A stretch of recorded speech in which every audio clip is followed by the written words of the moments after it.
So this is probably my favorite location on Earth because it's likely the most mysterious. It's an aerial view of what is called Puma Punku, located near Lake Titicaca in the highlands of Bolivia, 13,000 feet above sea level. And academics cannot properly explain who built it, why and how it was built. So again, with an aerial view by drone, you see these very large blocks of stone. We have two types of stone located at Puma Punku. One is red sandstone, the quarry for which is located about 8 miles away to the west. And then the gray stone is called andesite, and the quarry for it is about 55 miles to the northeast on top of a volcano.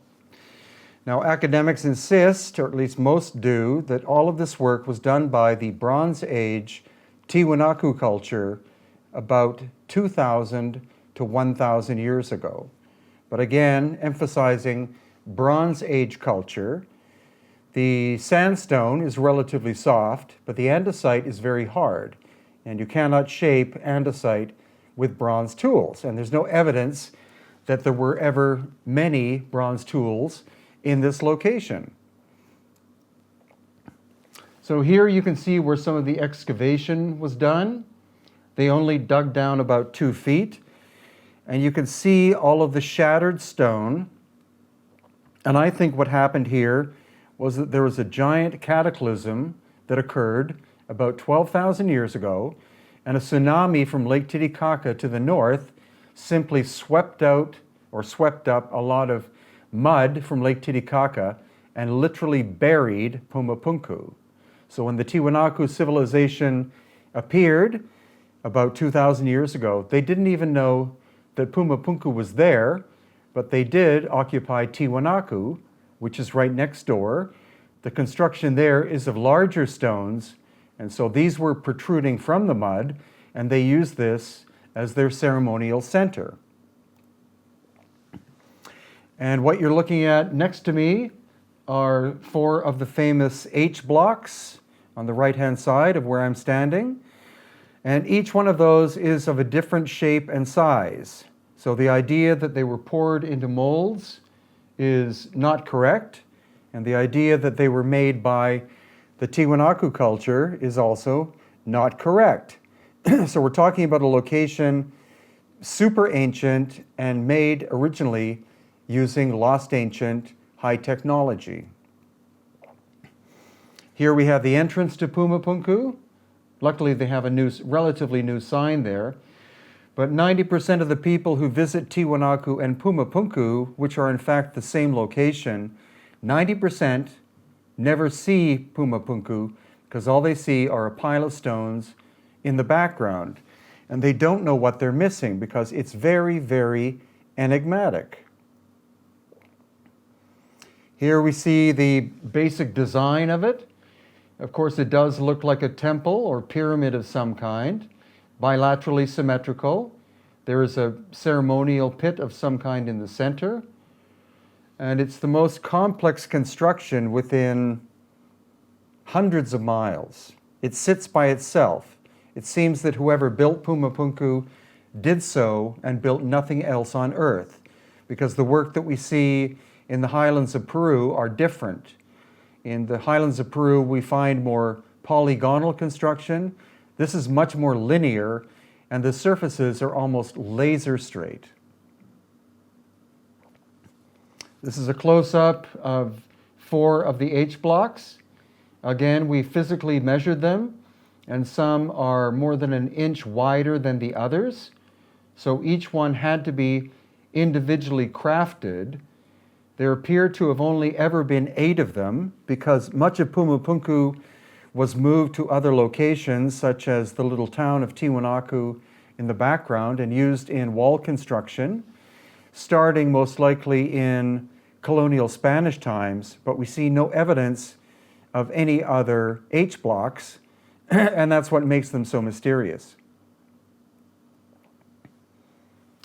And here, again, we see the H blocks, and what's curious is the one that I'm standing behind was never completed. Because with the other ones, all the surfaces are perfectly flat and perfect joinery, but the one that I'm standing behind, the upper niche and lower niche, the corners are rounded.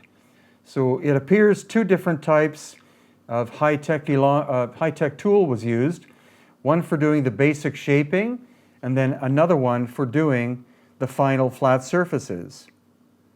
And hopefully you can see that there. With the one on the left-hand side, you can see there's a false door shape in the upper niche, missing from the one on the right. And the same thing occurs in the lower niche on the left. There's a false door shape and no such shape on the right. So the one on the left was completed, the one on the right was never completed, and that indicates that work suddenly stopped.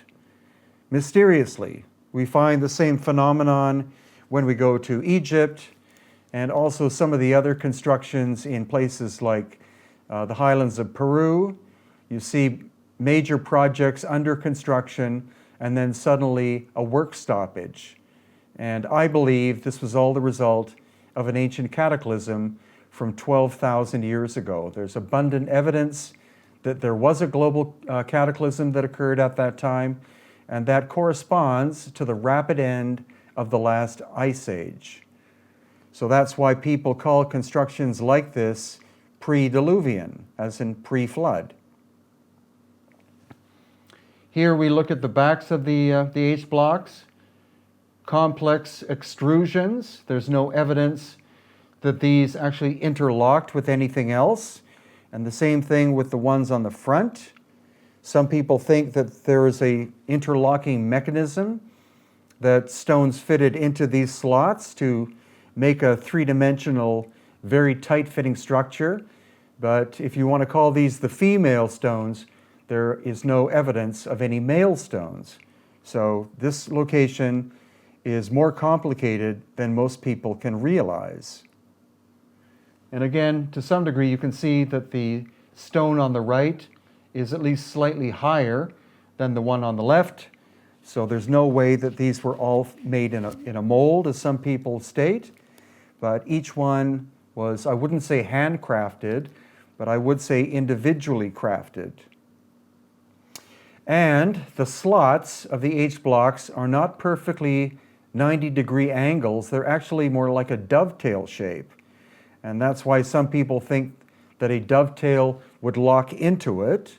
But if so, where are the dovetails? Almost all of the stone that was removed from Puma Punku and Tiwanaku was regular rectangular blocks useful in the construction of houses and other buildings.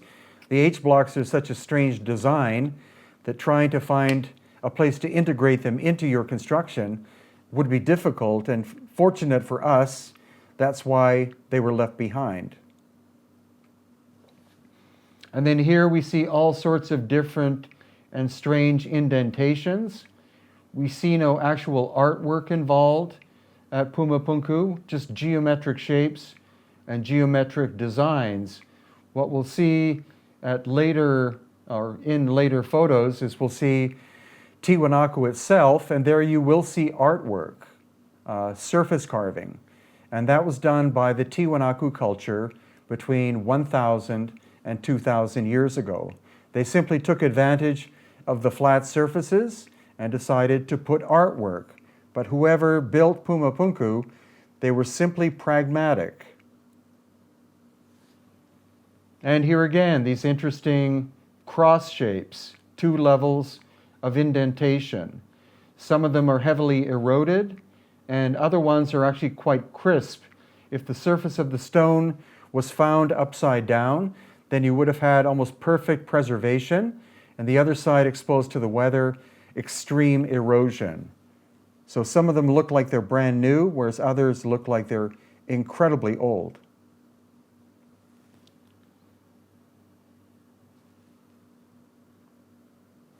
Here, two more of the H blocks.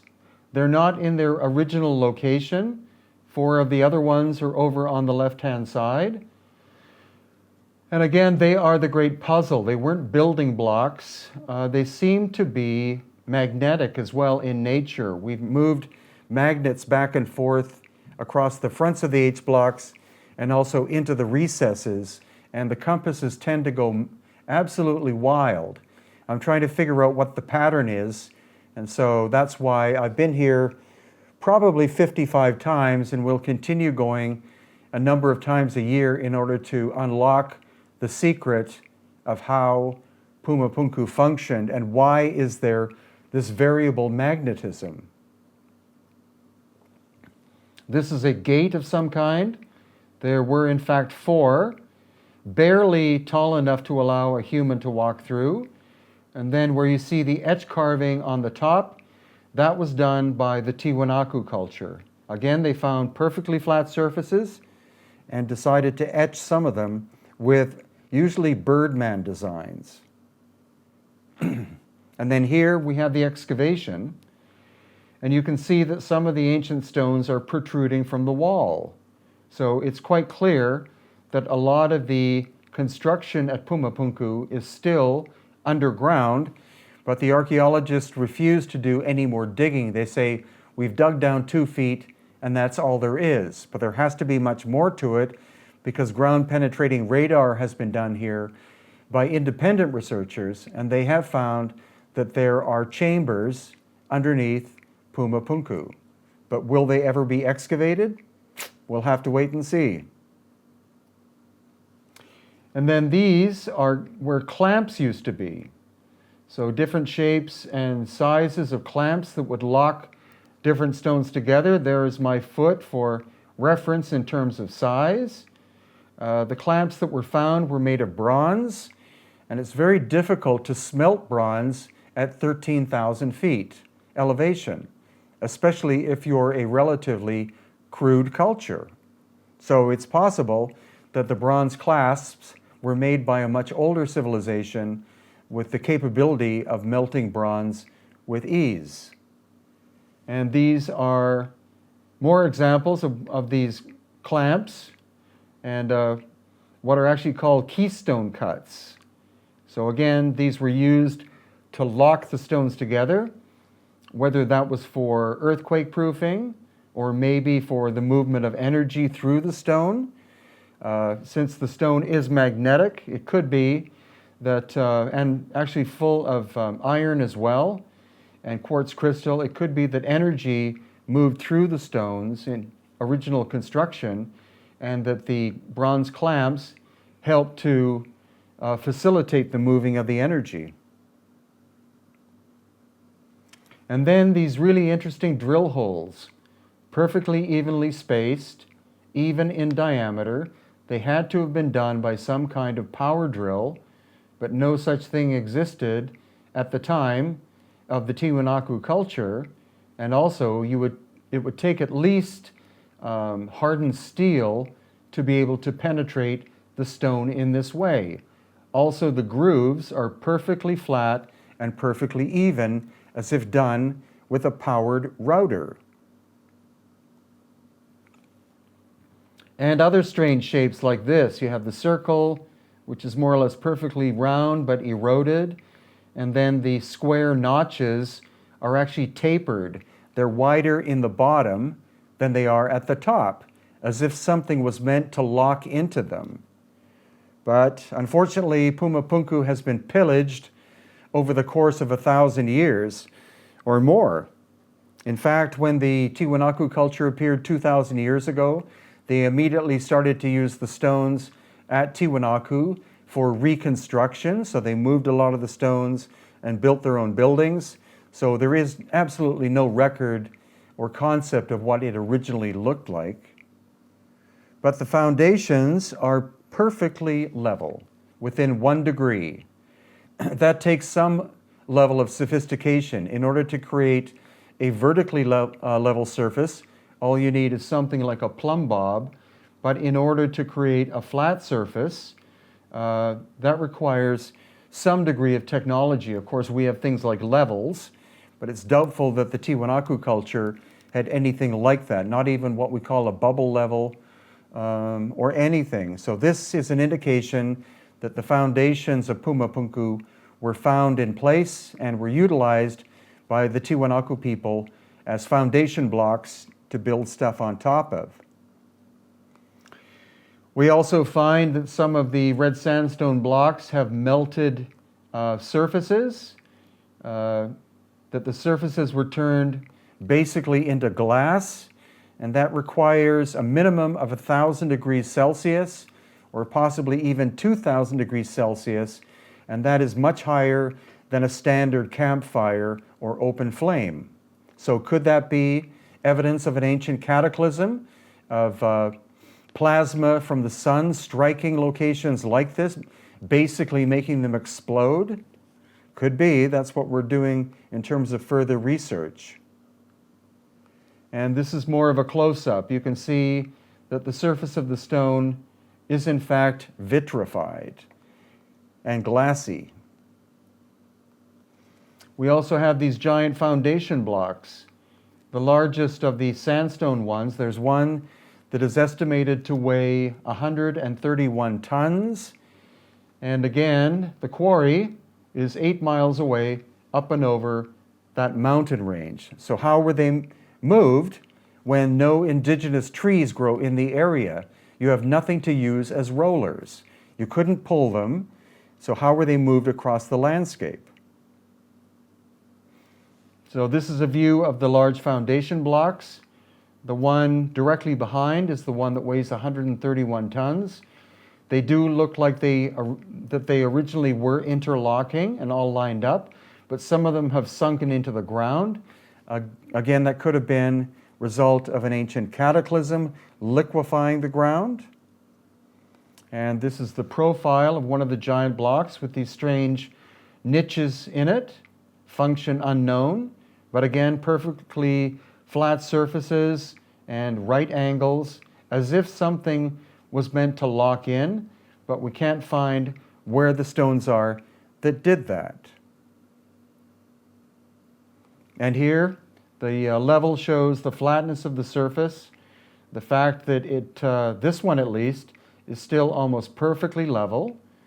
And if you didn't have the pitting as the result of all the weathering, these surfaces would be almost laser perfect, flat. That is not something you can achieve with hand tools. And this just shows you the flatness again of the surface. Clearly, this was machined. And more evidence of cataclysmic damage. Some of these stones partially sunken into the ground. It's likely that the entire original foundational platform extended for 30 to 40 feet, that these big sandstone blocks interlocked with one another. But again, some have been broken up and moved to build other buildings. They actually dynamited the location for the foundation of the railway that was built nearby. So the sad case of Puma Punku is it's not in its original form in any way or shape. Then further afield, more than half a mile away, we find more bits and pieces of Puma Punku. So it could be that it's a much bigger site than the fencing which is presently around it. And then here again, the excavation going down 2 feet. Some of these blocks are in situ. And so, again, evidence that there was an ancient cataclysm that happened here that buried Puma Punku. And when the Tiwanaku people found it, it was simply a hill. Also more possible charring of surfaces here on the gray andesite. Again, possible evidence of solar plasma striking the surfaces. That is the theory of Dr. Robert Schoch, who actually accompanied us once there. And then this is the original foundation at Puma Punku. You see there is no mortar in the construction. And so you have 4 layers of the original material, and then all of that clay was removed in order to expose it for the first time in possibly thousands of years. And then you see above it the original surface. So again, more evidence that Puma Punku was buried by some kind of ancient mud cataclysm. And here too, some of the foundation blocks located on the left-hand side. You see how it was originally found. That area on the left has not been excavated, and the whole hill has a very natural appearance. It's only where we find the excavations do we find these precision blocks that had to have been cut by some kind of machine. And there again, the foundation which has been exposed, perfectly level. And then on the upper part, that's the mud area that has not been excavated.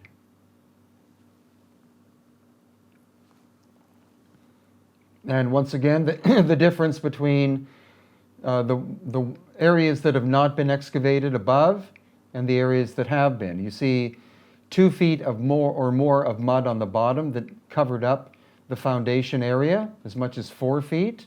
And so this is a recent excavation from less than 10 years ago. So prior to this, this whole area looked like it was a natural hill. And this is a water channel located at Puma Punku. The stones still tightly fit together where you see my left and right hands. This was completely buried up until it was excavated. And where my forefingers are pointing, that is where the bronze clasps were found. Most of them have been removed and are located in the local museum.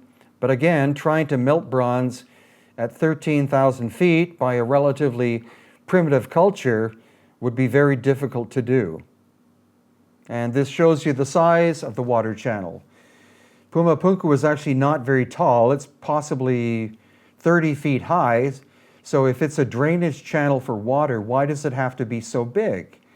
And originally, there was a roof system over top of the channel where the stones locked into the side pieces, and there's a gently cupped area on the bottom, which looks to me like it was machined out. So if it was for the movement of water, why is it on such a great scale? It could be that this was some kind of refinery for metals, because there are a lot of metals found in the area, and that this was a way of pumping tons of water through the channel as a way to collect in pools and separate the metallic elements from the dirt and other debris, because the metals would tend to settle fast, especially gold, because gold is so heavy. Now we also find this ancient staircase made of megalithic blocks.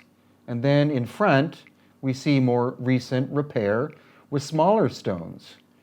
So the staircase leads to nowhere, but 12,000 years ago, the level of Lake Titicaca was 100 feet higher than it is today.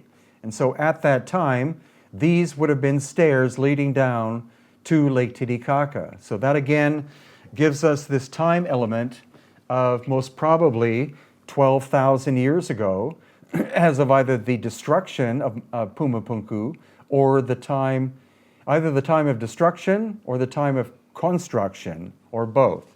But we do know the damage was likely 12,000 years ago, so the actual age would be older, but how much older is up to question.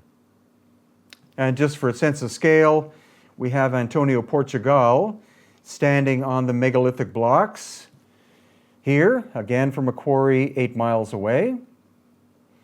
We also find elongated skulls. Now the cranial volume of this elongated skull is larger than a normal human being, probably 25% larger. So that is a genetic characteristic, and one of the other curiosities about Puma Punku. You have this element of the existence of early builders who don't appear to have been Homo sapiens sapiens, and that's just another one of the mysteries of this ancient place. Also, more evidence of there having been some cataclysmic event here, with bones that have been shattered to pieces. This is not a simple cemetery. but it looks like a place where major devastation occurred. Maybe it wasn't 12,000 years ago, but it was almost 100% sure prior to the time of the Tiwanaku people. And now we're moving to Tiwanaku itself, and that is located right next to Puma Punku. Elevation 3,700 or 870 meters. So an aerial view of what is called the Kalasasaya complex, and unfortunately it was rebuilt in the 1960s, and so that creates great confusion because it doesn't tell us exactly what it originally looked like. This is an interpretation of what it looked like.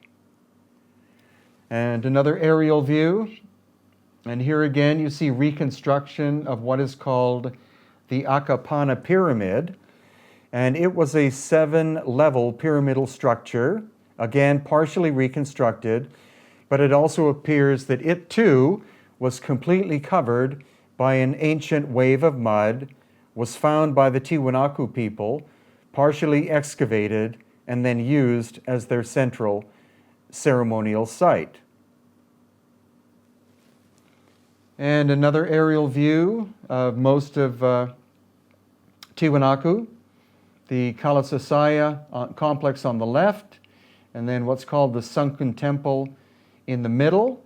There's probably a lot as well buried underground, but excavations are not frequent and not very extensive at Tiwanaku for unknown reasons.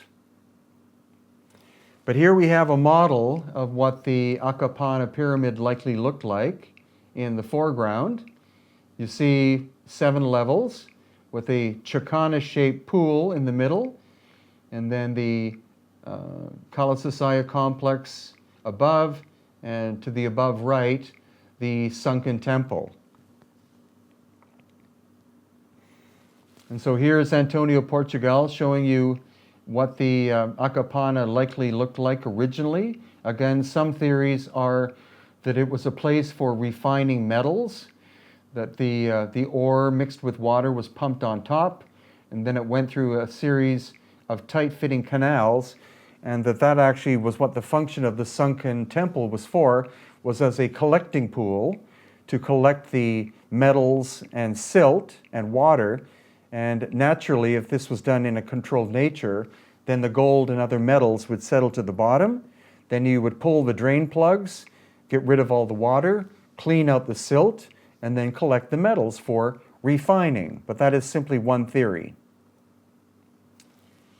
And here we see excavations done in the 1960s.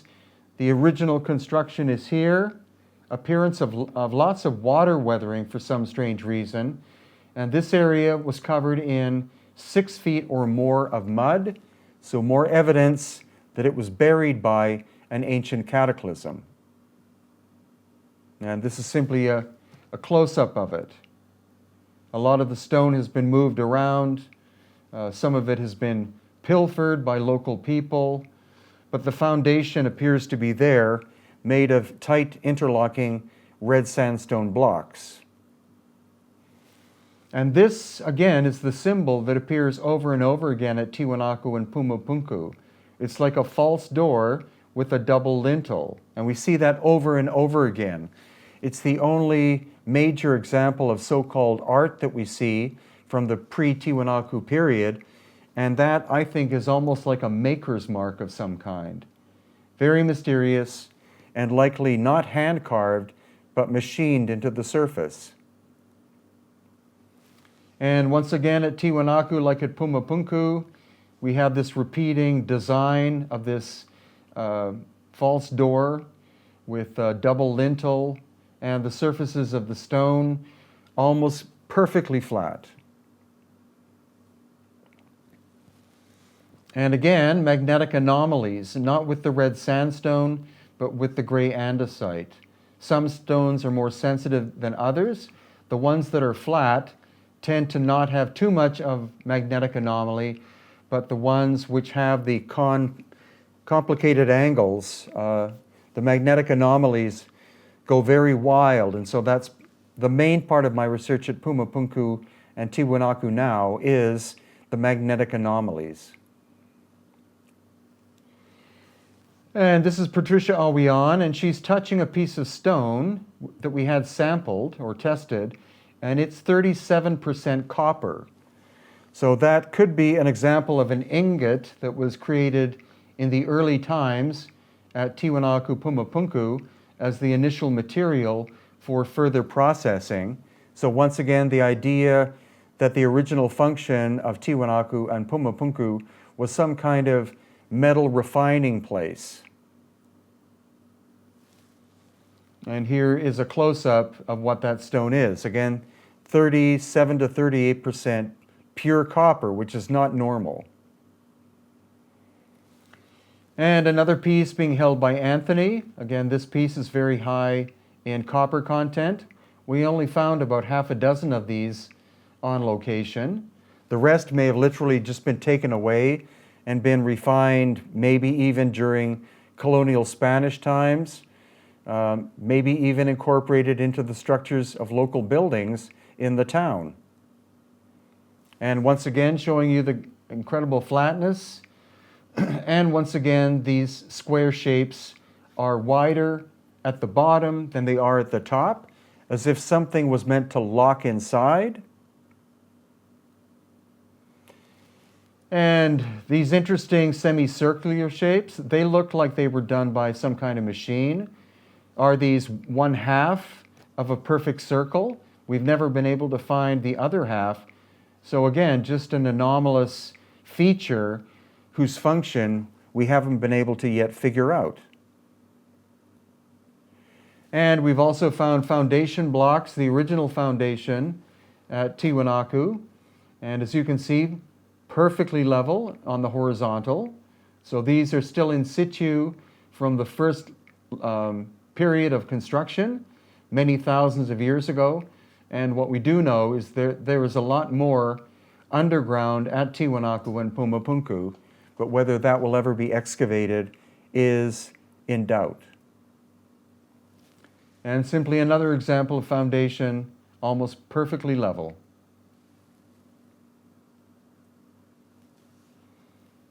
And again, another very flat surface that you can see here.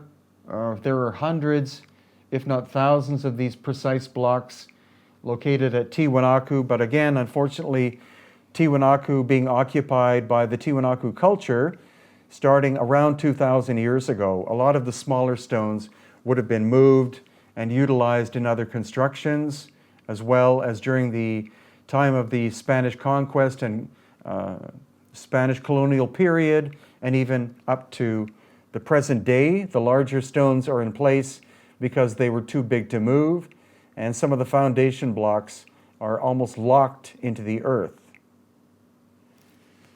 And once again, this shows you that we don't have perfect 90-degree angles. This is at Tiwanaku, but what we have are dovetail shapes. So much more complicated than creating a perfect 90-degree angle. Each side is exactly the same. And so it does look like something was meant to interlock in the stone, but we can't find the pieces that could have done that. And again, just another example of the flatness of the surface. Unfortunately, this wall was reconstructed in the 1960s, and they did not take record of where the different stones came from, so we can never replicate what Tiwanaku looked like. But we do have some interesting data here. This was from about 5 years ago. You see this massive stone block snapped in half. That's not natural. That would have happened by some kind of cataclysm, including the stones in the background looked like they were thrown around. And then curiously, when we came back 2 years later, rather than excavating, the archaeologists actually filled the area in. So they raised the soil up by more than 2 feet. Was this a way to hide the ancient evidence? That is what I suspect. Not uncovering the past, but hiding the past. And here too, you see this giant stone slab that weighed probably 10 tons, very complex in its shape. And then we go back 2 years later, and they've actually filled up higher so that you can't actually see the entire shape of what it originally looked like. And there is a photograph I took of excavations being done 3 years ago. And you can see they're uncovering quite giant stone blocks. Technically, I wasn't supposed to take pictures, but I wanted to take a record of the fact that there are large stones underneath Tiwanaku and Puma Punku that are being hid from the public. And here is another example of that. Not revealing the past, but concealing it. Also, this is off to the side, and this is almost a watertight shaft that goes down into the ground. I don't know why this hasn't been filled in, but this is likely from the very earliest high-tech phase of construction. All the stone fitting together almost perfectly, and so almost perfectly that this will fill up with water if it rains. And then we have these two stones, again with these cutting areas in the center. Here seen lying down about 3 years ago. And then suddenly 2 years ago, they're seen standing up. So they're still manipulating the stones and moving them around, destroying the actual historical record of this location. This was probably done for the public to make it easier to look at them, but it destroys the actual historical record. That's why it's important to keep going back to see how the site changes over time. And here again, you see them standing upright. You don't see, actually we will see the detail here. The front surfaces are almost perfectly flat, and then the indentations, the angles or corners are actually rounded over. So like at Puma Punku, this is where a tool went in and did the initial cutting out of the depression or depressed area, and then another machine was to come and cut the corners, but work was interrupted for some reason. We also find these piles of ancient pieces of stone that are simply put into areas in some kind of random fashion. The round one on the left-hand side was a grinding millstone that was being created during Spanish colonial times, and the others are parts of waterways, some Tiwanaku vintage, others older, but there's no pattern to how they're put together, and that just makes the situation confusing. And here, another pile of different stones, no idea where they originally came from, and there is the Spanish colonial millstone in the center. And this very strange shape, you can see it's quite complex in design, and the most intriguing thing about it is that if you get up close to it, you see this very complex series of curves. You have sharp, flat sharp corners, very flat surfaces, and then this arch that goes in. It's a compound curve that would be very difficult to create in the first place. So what its original function is, was it part of a water movement system? That is presently, again, unknown, and why Tiwanaku and Puma Punku are so mysterious. Then here we are at the sunken temple. Again, what its original function was and why it was made as a sunken temple is unknown. The only original features there are the vertical stones, most of which are the andesite. The other ones were filled in the 1960s, confusing the whole situation. And here, all of these stone heads. Some people think that they represent the different people from history from different parts of the world, but they're very poorly done. The most intriguing aspect are the headbands that seem to be on many of them, and that is not a standard feature of the cultures of the area. And then when we get to the weathering, again, this wall has been reconstructed, and the vertical stone next to Susan here, you see the weathering pattern in the andesite is very strange. What we believe now is that part of Tiwanaku 12,000 years ago was actually underwater, because if you raise the level of Lake Titicaca up by 100 feet, part of these structures would have been underwater. So does that mean it was constructed underwater? Were they actually almost like little islands? And then again here, the vertical stones are original. Some are up to 20 feet tall, andesite, weighing 40, 50, maybe even 100 tons. And then the smaller stones were put into place, machine done in modern times in the 1960s or even later. And then we have this other massive staircase. Again, look at the weathering patterns on this vertical stone. It looks like waves have been washing up against it.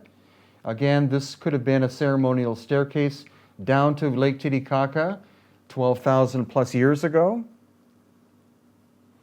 And that's just a close-up of it. Look at the weathering patterns. The fact that these stones in the staircases show incredible weathering, and each one of them is several tons. In some cases, 2 stairs are 1 stone. They all used to interlock perfectly, and unfortunately the area above, again, was reconstructed in the 1960s. But it probably looked like that. Then we also have these ancient water channels. Look at the grooves, especially here. You see almost the cupping of grooves. Those appear to me to have done by a machine. And I think this was recycled from the much older time period, original function unknown, but during the Tiwanaku period, made to move water out of the center of the ceremonial complex to the outside. And again, more grooves that appear to be machine made, perfectly spaced, same width in between, and a gentle cupping. Then finally, we are at the famous Sun Gate. It was originally 1 piece of stone, about 10 or 11 tons. The ancient crack in the right-hand side is from deep antiquity, and all the surface carving was done during the Tiwanaku period. There we see the backside. So on the front, almost no erosion. On the back, incredible amounts of erosion. So it looks like several thousand years ago, the cataclysm struck, knocked it face down, broke it into 2 pieces. It lay there for thousands of years, and then the Tiwanaku people found it, they erected it back up, and then they carved the etching on the surface of it. Here we have author David Hatcher Childress in front of a sculpture of what is called Viracocha. And what's curious about this, it's not very well made, but you can see that he has a full beard and mustache. And again, Andean people in ancient times did not have beards or mustaches, and so it's quite possible that other ancient races visited Tiwanaku, especially in the distant past before the time of the Tiwanaku people. And this is detail of one of the other gates. Compared to the others, this was made of a number of different pieces. Yeah, again, it was one of 4. There may have been more. And again, the flat surfaces, the very simple geometric designs, and this repeating symbol of the false door over and over again. And this feature, which is called the Temple of the Moon, or actually the Gate of the Moon, that originally was 1 piece of stone, so it would have weighed probably 7 tons.